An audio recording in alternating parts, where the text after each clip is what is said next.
Buenas tardes, licenciado. Soy Antonio Becerra del noveno CEO y yo le voy a hablar sobre la figura humana a lo largo del tiempo. Figura humana en el arte egipcio. Es considerado el origen del arte clásico. La figura humana en este periodo se representó en la gran mayoría de los casos, en la época de la vida mayor, de la mayor plenitud. De esta manera, dentro de sus pinturas y esculturas, observaremos pocos niños y aún menos representantes de ancianos. No se trata de una representación realista, sino más bien ilustrativa de los cuerpos, pero de muy fácil percepción, ya que la proporción y el detalle de las figuras alcanzan un nivel destacable. No existe el desarrollo de perspectiva, debido a lo cual las figuras de perfil presentan algunos problemas notorios para la representación del movimiento de los brazos y piernas. Los hombros suelen describirse de frente, pese a que la pose sea mayoritaria de perfil. Dentro del rostro destacan las orejas, debido a la mayoría de las imágenes no poseen cabellera, y los ojos profundamente marcados y grandes. De estos últimos se dicen que su mirada se representaba perdida como modo de conectar las imágenes de los personajes con un mundo divino posterior a la muerte en la que los egipcios basaron parte de su religión.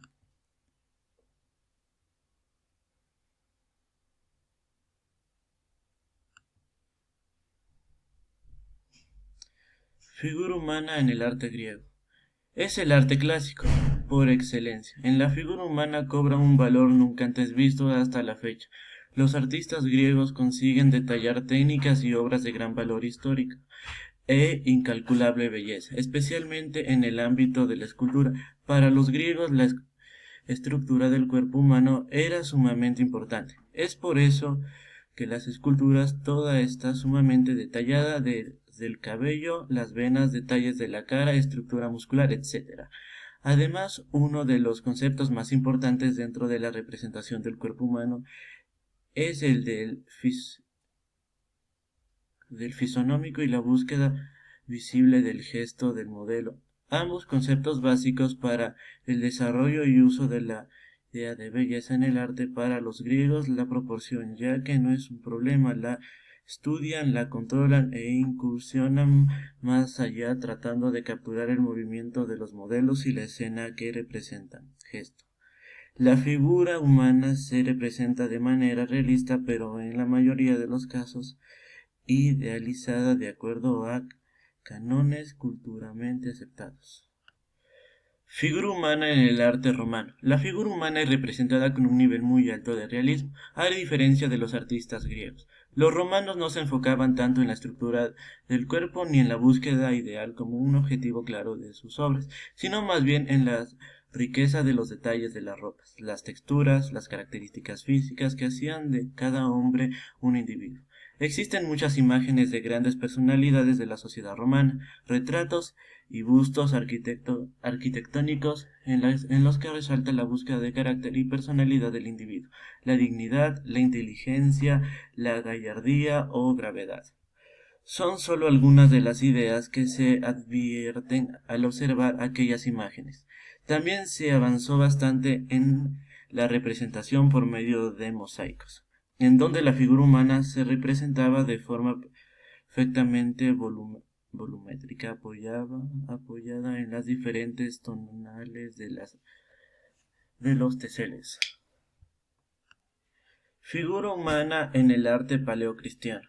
En el arte que se desarrolló durante los 5 primeros siglos de nuestra era, desde la aparición del cristianismo durante la dominación romana, hasta la invasión de los pueblos bárbaros, aunque en el oriente tiene su continuación tras la excesión del imperio.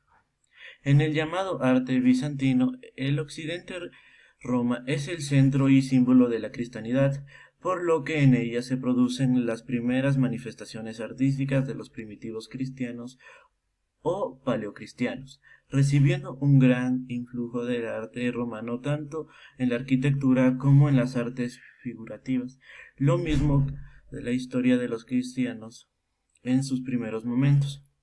En el arte se distinguen dos etapas, separadas por la promulgación del Edicto del Milán por Constantino en el año 313, otorgando a los cristianos plenos derechos de manifestación pública de sus creencias.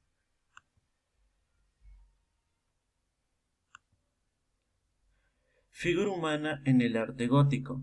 En este estilo, la figura humana va tomando mayor importancia. Se describe el detalle de los rostros, generando así fácil identificación de los personajes, en su mayoría ligados a la temática religiosa. Se representan los cuerpos estilizados, elegantes y flexibles, sobre todo en las figuras femeninas, los cuales se representan bajo vestidos muy elaborados y pliegues sinuosos. En general, el uso de colores es más amplio que en movimientos anteriores. Los hombres en general se representan delgados, de rasgos marcados y expresivos. Figura humana en el arte bizantino, periodo muy ligado al mundo helénico griego y continuador de la estética paleocristiana, cristianismo primitivo oriental. La temática religiosa sigue siendo la más desarrolladora por los artistas de este periodo. En sus fases más elaboradas, la figura humana se ve representada de forma similar a la etapa gótica.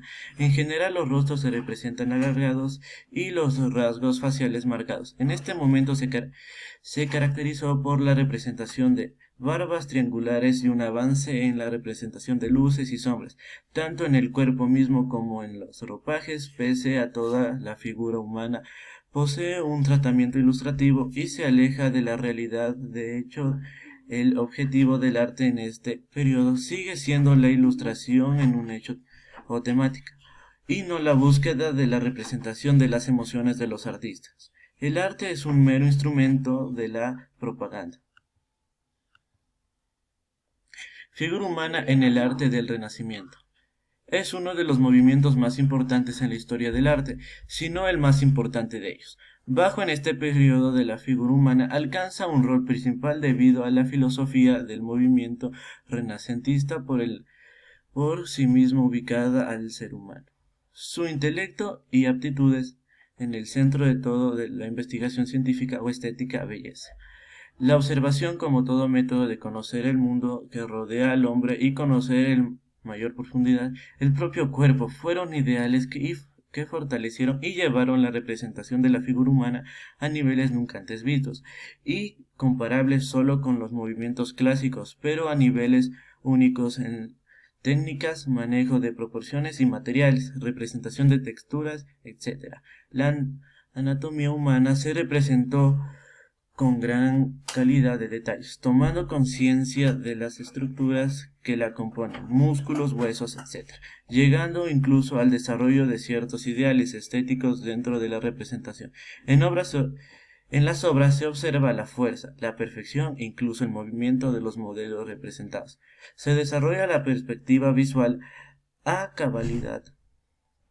Ha alcanzado las composiciones bidimensionales a gran nivel de realismo. Figura humana en el arte barroco. La figura humana se representaba mediante un fuerte sentido de movimiento, tensión y energía. En general, las obras se representaban con profunda espiritualidad. Esta se apoya en un gran nivel descriptivo de la realidad de las formas del cuerpo y de la calidad de la luz sobre los objetos y la anatomía humana. Uno de estos temas desarrollados con frecuencia fueron los religiosos ligados a la éxtasis y a los martirios de aquellos personajes. El artista barroco deja fluir su imaginación para muchos a veces desarrollar composiciones completamente nuevas y atractivas en las que evidencia sus gustos personales, temperamento, preocupaciones y sentimientos en general. El rostro cobra una profunda importancia dentro del arte barroco, ya que es sobre el donde los artistas expresan los sentimientos a los que se refiere. El cuerpo se representa en situaciones cotidianas o religiosas, pero siempre como un elemento expresivo de los sentimientos de los personajes. Esto además se potencian con un gran nivel de detalle en la piel y las ropas. Figura humana en el arte rococó.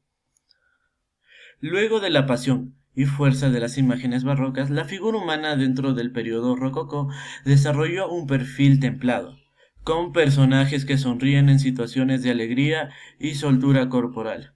Poseen una gran elegancia y se representan con colores claros, suaves y luminosos. En general, las imágenes de este periodo son más luminosas en el periodo anterior. La representación en términos de dibujo es también más ligera y liviana, pero los contrastes generalmente se dan gracias a los colores de un fondo contra las formas protagónicas de la obra. Un tema recurrente dentro del movimiento son los desnudos, y especialmente aquellos que usan la representación de las situaciones o escenas mitológicas. En general, su temática se aleja de lo religioso y se apega al mundo, la vida diaria, las relaciones humanas, lo sensual, lo exótico y lo agradable. Figura humana en el arte del romanticismo. Surge como respuesta al movimiento neoclásico y se deja de las doctrinas clásicas. El objetivo de las artes no es la belleza, sino la expresión y el sentimiento que la genera. En este periodo la representación de las formas se hace de manera más cercana a lo subjetivo. La composición se torna más dinámica, la paleta de colores muestra más matices, los temas se acercan a lo sentimental y lo emotivo, la noche, la soledad, la locura, la pequeñez del hombre frente a la grandiosidad y fuerza de la naturaleza, etc. La figura humana se describe mediante líneas y formas más suaves y onduladas. La emoción prima en el dibujo y en los colores. La obra expresa más que una imagen exterior, una realidad o idea interior del artista. Surge el concepto de lo sublime, aquello que genera sentimiento o emoción sin la necesidad de ser precisa o necesariamente ser bello. Finalmente, este movimiento es considerado como la primera de las vanguardias artísticas y como un profundo grito desagarrador de ansia y de libertad frente a una realidad que parece sumida en las tinieblas.